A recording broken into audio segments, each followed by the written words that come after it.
Bonjour la famille, c'est toujours un réel plaisir de vous retrouver dans le cadre de notre émission Booste ton âme.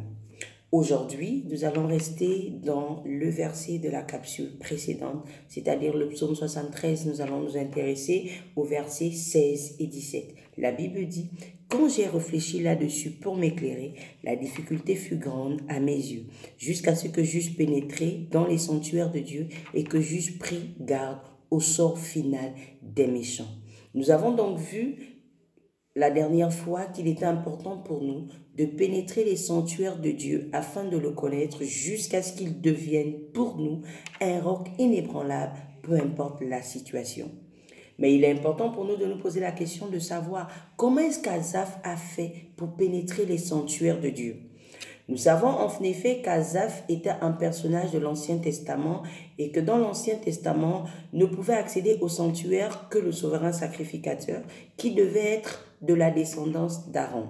Donc Asaph n'était pas descendant d'Aaron et par conséquent ne pouvait pas être sacrificateur. Alors comment il a fait pour pénétrer les sanctuaires de Dieu? La première chose ici que nous devons retenir, c'est l'attitude d'Asaph. Asaph ne s'est pas contenté de se plaindre, mais il a marqué une pause pour aller chercher à comprendre auprès de Dieu ce qui se passait. Asaph a donc investi dans la recherche auprès de Dieu. Le psaume 14, versets 1 à 2 nous enseigne que lorsque l'insensé se plaint, Dieu regarde s'il y a quelqu'un qui est intelligent et qui le cherche. Ça veut donc dire que dans les situations que nous traversons, Dieu attend juste que nous décidions d'aller auprès de lui pour comprendre, que nous décidions de nous investir dans la recherche auprès de lui.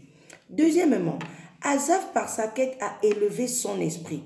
En réalité, Asaph a dépassé le simple aspect naturel et physique des choses.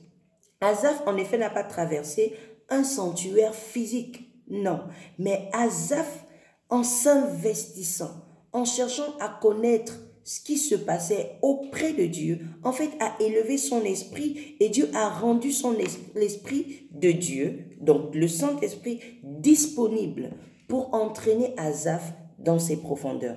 La Bible dit dans 1 Corinthiens chapitre 2, versets 9 à 11, la Bible nous enseigne que c'est le Saint-Esprit qui nous fait connaître les profondeurs de Dieu.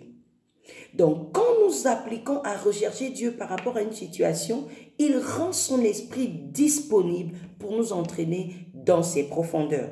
Parce qu'en fait, les profondeurs de Dieu sont le lieu de tous les secrets. Lorsque nous y avons accès, nous trouvons réellement un repos, nous trouvons réellement des réponses, nous trouvons réellement des solutions. Notre intelligence est éclairée. La Bible dit que c'est la révélation de la parole qui éclaire et qui donne de l'intelligence. Et il n'y a pas meilleur endroit que dans les profondeurs de la présence de Dieu pour être éclairé.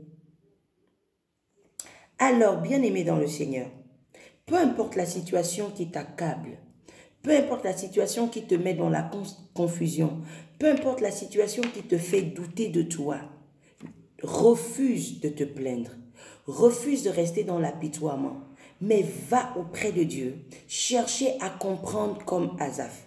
Parce que Dieu a déjà rendu son esprit disponible pour nous entraîner dans ses profondeurs.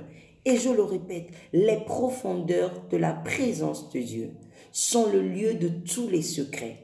Lorsque nous y avons accès, lorsque nous arrivons à y pénétrer, nous sommes bénis, nous sommes encouragés, nous sommes boostés, nous avons la compréhension des temps, nous avons la compréhension des circonstances et nos vies sont transformées, nos vies sont boostées, notre conception de la vie est boostée.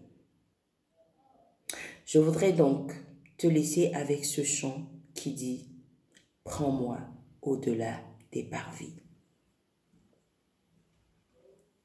Prends-moi au-delà des parvis, dans le sanctuaire,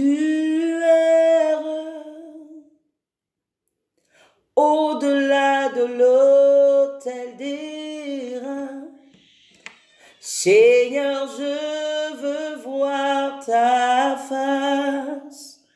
Au-delà du peuple rassemblé, des chantres qui te louent.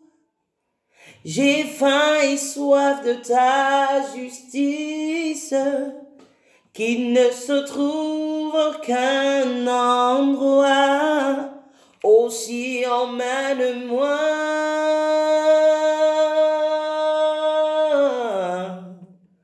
dans le lieu très saint. Couvre-moi par le sang de l'agneau. Aussi emmène-moi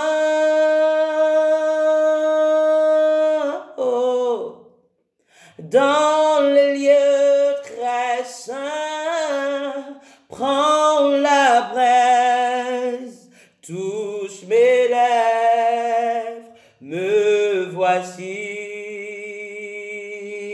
Jésus, prends la braise, touche mes lèvres, me voici. J'ai faim et soif de toi. Prends la braise, touche mes lèvres, me voici. Prends la braise, Yahweh, prends la braise, touche mes lèvres, me voici. Prends la braise, prends la braise, touche ma vie, me voici. Touche ma compréhension, touche mon intelligence, touche ma vie, papa, me voici. Oh, prends la braise, touche mes lèvres, me voici. C'est vraiment ma prière pour toi, que Dieu te rencontre alors que tu le cherches et que son esprit t'entraîne dans ses profondeurs. Sois béni, sois encouragé et surtout, n'oublie pas de partager. Que Dieu vous bénisse. Merci.